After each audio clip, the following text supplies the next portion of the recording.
Parte a Padova il cantiere di demolizione dell'ex residence Serenissima, che rappresenta il primo passo dell'attesa rivoluzione di Via Anelli.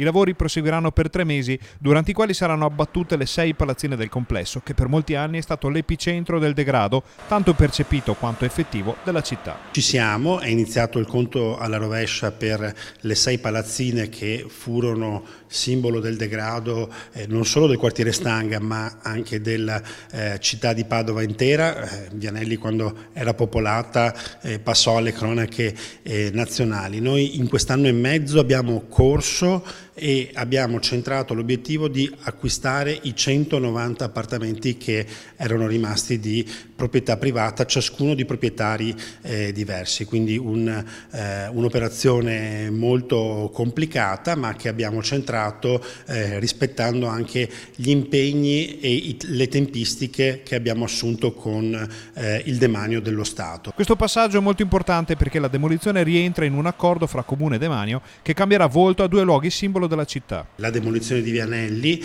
è prevista nel protocollo d'intesa che abbiamo siglato col demanio dello Stato, così come la sua demolizione e bonifica dell'area, per poter poi fare il cambio con l'agenzia del demanio con l'area della Brandina. L'area della Brandina diventerà del Comune di Padova finalmente, altro risultato storico, mentre l'area di Via Anelli andrà allo Stato e lì verrà realizzata alla Stanga la nuova questura di Padova. Nel medio termine l'intervento appena iniziato e lo scambio programmato che porterà alla nascita della nuova questura avranno enormi ripercussioni sull'intero quartiere che nel corso degli anni ha vissuto anche momenti molto difficili.